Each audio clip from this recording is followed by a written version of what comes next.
Hi అండి. నేను మీ కరుణా కావూరి. ఈరోజు అమ్మమ్మ మాట మంచి మాట ఏమిటంటే, పట్టుదల దృఢ సంకల్పం ఉంటే మనం ఎంతటి పనైనా సాధించగలమండి. దానికి ఉదాహరణగానే నేను ధ్రువుడు గురించి చెప్తున్నాను. ఇప్పుడు పూర్వం ఆ ధ్రువుడు తండ్రి ఉత్తానపాదుడు ఉన్నాడు కదా, ఆయనకి 2 భార్యలు. అయితే ఆయన ధ్రువుడిని కాకుండా వేరే భార్య కొడుకుని బాగా ప్రేమగా ఆదరిస్తూ ఉంటాడు, ప్రేమగా చూసుకుంటూ ఉంటాడు. పాపం ధ్రువుడికి తండ్రి నిరాదరణే ఎప్పుడూ ఎదురవుతూ ఉంటుంది. ఆ విషయంలో ధ్రువుడు చాలా దుఃఖంతో ఉంటాడు, మనస్తాపం చెందుతూ ఉంటాడు. ఒకరోజు ఎలా అయినా సరే తన తండ్రి గారి ప్రేమను పొందాలి అని చెప్పి తండ్రితో కాసేపు ప్రేమగా గడపాలని పినతల్లి గారి ఇంటికి వెళ్తాడు.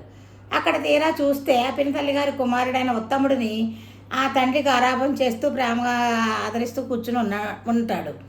ధ్రువుడిని చూసి పట్టించుకోడు, నిరాదరణగా వదిలేస్తాడు. అప్పుడు ఈయన పాపం ధ్రువుడు చాలా ఆ అవమానం భరించలేక దుఃఖానికి లోనవుతాడు. దుఃఖానికి లోనై ఎలా అయినా సరే నేను తపస్సు చేసి ఆ దేవుడిని మెప్పించి ఆ ఉత్తముడికైనా సరే నేనే గొప్ప స్థానాన్ని పొందాలి అన్న సంకల్పంతో వెళుతూ ఉంటాడు. తపస్సు కోసం వెళుతుంటే నారద మహర్షికి ఈ విషయం తెలిసి వస్తాడు. దారిలోని కనిపించి, ఏమ్మా ధ్రువ, ఏంటి సంగతి, ఇలాగ తపస్సు చేసుకోవడానికి వెళ్తున్నావా? అయ్యో, నువ్వు చూస్తే చిన్నపిల్లడివి, ఈ పసిపిల్లోడికి తపస్సు అంటే మాటలా, చాలా కష్టం, నువ్వు చెయ్యలేవు, ఎందుకైనా మంచిది వెళ్ళు, మీ తల్లిగారి దగ్గరికి వెళ్ళిపో వెనక్కని చెప్తాడు.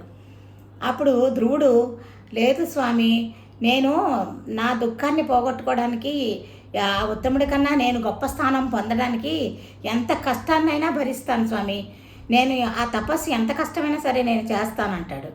అతని పట్టుదల చూసి, అబ్బో నువ్వు చాలా గట్టి పట్టుదలతో ఉన్నావు ధ్రువ, అలా అయితే ఓ పని చేయి, ఆ శ్రీ మహావిష్ణువుని తలుచుకొని తపస్సు చెయ్యి, నువ్వు అనుకున్నది సాధిస్తావు అని చెప్పి దీవించి వెళ్ళిపోతాడు. అప్పుడు ఈ ధ్రువుడు అలా యమునా తీరానికి వెళ్ళి అక్కడ మధువనంలోని ఒంటికాలి మీద నిలబడి చాలా ఘోరమైన తపస్సు, కఠోర తపస్సు చేస్తాడు.